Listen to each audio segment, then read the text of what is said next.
ტელერადიო კომპანია Georgian Times-ი წარმოგიდგენთ. წმინდანთა ცხოვრება. წმინდა დიონისე არეოპაგელი.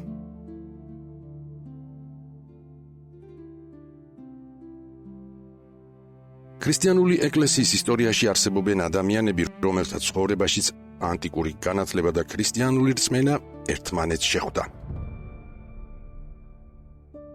სწორედ ასეთ პიროვნებად წარმოგიდგება წმინდა დიონისე არეოპაგელი. ათენის გავლენიანი მოქალაქე, პავლე მოციქულის ქადაგებით მოქცეული ქრისტიანი და ძველი, საეკლესიო ცნობების თანახმად ათენის პირველი ეპისკოპოსი. მის სახელთან დაკავშირებულმა საღვთისმეტყველო სწავლებებმა საუკუნეების განმავლობაში დიდი გავლენა მოახდინა მართლმადიდებლურ აზროვნებაზე. დიონისე ახალი წელთაღრიცხვის პირველ საუკუნეში ათენში ცხოვრობდა.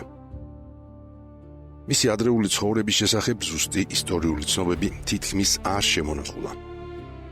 საეკლესიო გადმოცემების მიხედვით იგი წარჩინებულ ოჯახში დაიბადა. საფუძვლიანი ელინური განათლება მიიღო და ცოდნის გასაღრმავებლად ეგვიპტეში გაემგზავრა, სადაც ასტრონომიასა და სხვა მეცნიერებებს სწავლობდა.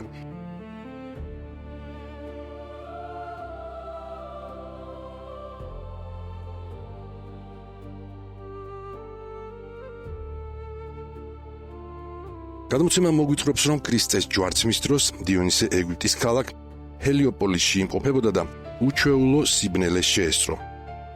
როგორც ციური მოვლენების მცოდნე, იგი ძლიერ შეძრწუნდა.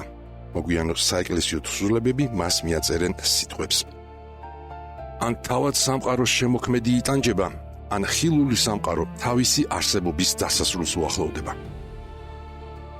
ათენში დაბრუნებული დიონისე არეოპაგის წევრი გახდა. არეოპაგი ქალაქის ერთ-ერთი ყველაზე ავტორიტეტული საბჭო და სასამართლო დაწესებულება იყო. მისი წევრობა დიდ განათლებასა და მოქალაქეთა ნდობას ნიშნავდა. პირველი საუკუნის შუა წლებში ათენში პავლე მოციქული ჩავიდა. ქალაქის დათვალიერებისას მან სამსხვერპლო შენიშნა, რომელსაც ეწერა უცნობ ღმერთს.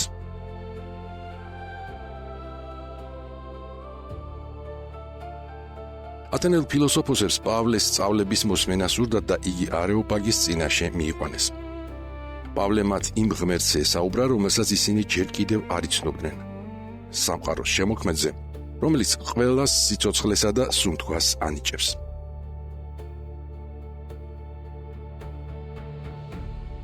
როდესაც მოციქული მკვდრეთით აღდგომასა და ღვთის სამსჯავროზე ალაპარაკდა, მსმენელთა ნაწილმა მას დაცინვა დაუწყო.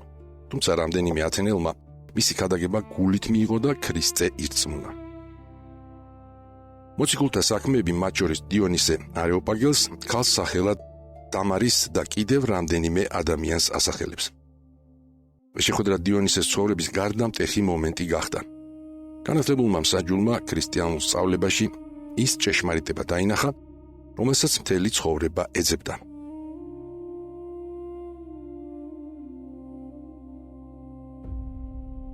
საეკლესიო გადმოცემის მიხედვით იგი პავლე მოციქულის ერთგული მოწაფე გახდა და ქრისტიანულ მოძღვრებას უშუალოდ მისგან ეცნობოდა.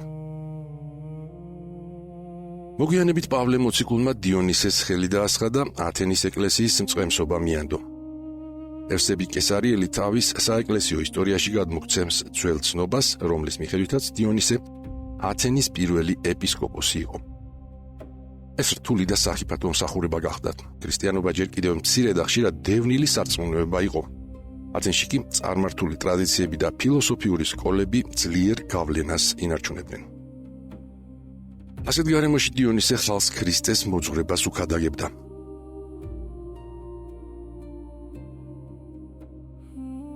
საეკლესიო გადმოცემა დიონისეს ყოვლადწმინდა ღვთისმშობლისადმი განსაკუთრებულ კრძალვასაც უკავშირებს.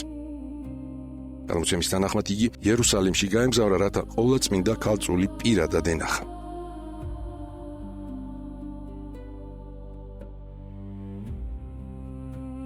ამ შეხვედრით მიღებული განცდა მოგვიანო ტექსტებში დიონისეს სახელით შემონახულ წერილებში აღწერილი. ავტორი ამბობს, რომ ღვთისმშობლის სიახლოვეს ენით გამოუთქმელი ნათელი, მადლი და კეთილსურნელება იგრძნო. მისი სიტყვებით, პავლე მოციქულის სწავლება რომ არ ხსომებოდა, შესაძლოა ღვთისმშობელი თავად ღმერთადაც კი მიეჩნია. საეკლესიო ტრადიციის მიხედვით დიონისეს სხვა მოციქულებთან ერთად ყოვლადწმინდა ღვთისმშობლის მიძინებასა და დაკრძალვასაც დაესწრო. პავლე მოციქულის მოწამებრივი აღსრულების შემდეგ დიონისე მისი სამოციქულო საქმე გააგრძელა. გადმოცემის თანახმად მასთან ახლდნენ ხუცესი რუსტიკე და დიაკონი ელეფთერი. ისინი დასავლეთის ქვეყნებში გაემგზავრნენ და ქრისტეს სახარებას ქადაგებდნენ.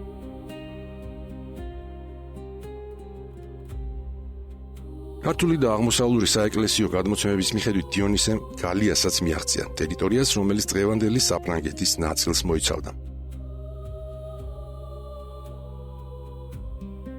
იმპერატორ დომიციანეს მმართველობის დროს დიონისე და მისი თანამოღვაწეები შეიპყრეს და საპყრობილეში ჩაყარეს.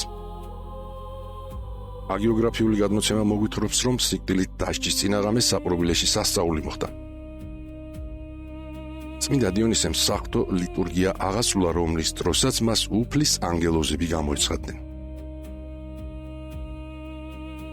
გადმოცემის თანახმად 96 წელს დიონისეს რუსტიკესა და ელეფთერის თავები მოჰკვეთეს. წმინდა დიონისეს აღსასრულთან დაკავშირებით კიდევ ერთი ცნობილი სასწაულია შემონახული.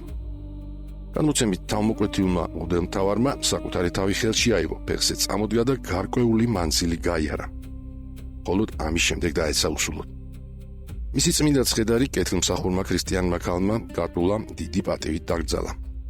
დიონისე არეოპაგელის სახელთან დაკავშირებული საღვთისმეტყველო მემკვიდრეობა 4 ძირითად თხზულებასა და 10 წერილს მოიცავს.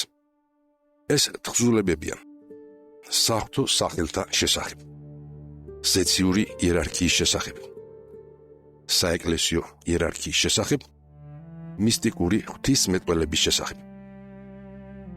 ერთად მათ არეოპაგიტულ კორპუსს უწოდებენ. ამ თხზულებებში საუბარია ღმერთის შეცნობის სირთულეზე, დაებრივ ნათელზე, ანგელოზთა დასებზე, საეკლესიო მსახურების მნიშვნელობასა და ადამიანის ღმერთთან დაახლოების გზაზე. საეკლესიო ტრადიცია ამ ნაშრომებს პავლე მოციქულის მოწაფე დიონისე არეოპაგელს მიაკუთვნებს. თანამედროვე აკადემიური კვლევის თანახმად კი ჩვენამდე მოღწეული ტექსტები მე-5 საუკუნის ბოლოსა და მე-6 საუკუნის დასაწყისში უცნობმა ქრისტიანმა ავტორმა შექმნა.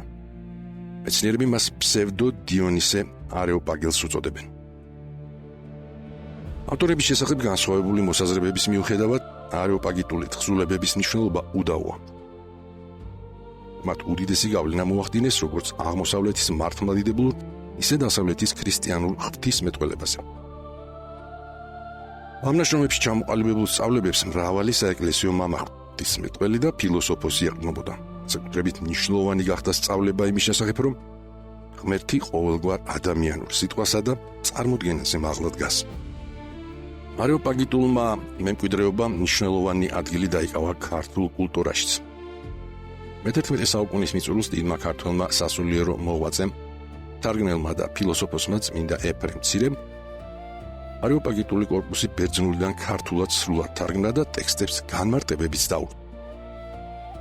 ეს თარგმანი შუა საუკუნეების ქართული სასულიერო და ფილოსოფიური აზროვნების ერთ-ერთ უმნიშვნელოვანეს ძეგლად იქცა. წმინდა დიონისე არეოპაგელის ცხოვრება განათლებიდან რწმენისკენ, განსჯიდან მსახურებისკენ და მიწიერი დიდებიდან მოწამეობრივ სასრულამდე განვლილ გზას გვიჩვენებს. ადამიანმა, რომელიც ოდესღაც ათენის დიდებულ მსაჯულთა შორის იჯდა, პავლე მოციქულის სიტყვაში ახალი ცხოვრების დასაწყისი დაინახა. მან ქრისტეს გზა აირჩია და სიცოცხლეს სახარების ქადაგებას მიუძღვნა. საქართველოს მართლმადიდებელი ეკლესია წმინდა ღვთისმოწამე დიონისე არეოპაგელის ხსენებას ყოველწლიურად 16 ოქტომბერს აღნიშნავს. ტელერადიო კომპანია Georgian Times-ი გადაცემაზე მუშაობდნენ დამდგმელი რეჟისორი, პროდიუსერი, იდეის ავტორი მალხაზ გულაშვილი. სცენარების ავტორები ნოდარ მელიქიძე, მირზა ცხოიძე. მონტაჟისა და ხმის რეჟისორი ნოდარ მელიქიძე. გახმოვანება დავით ხვადაგიანი.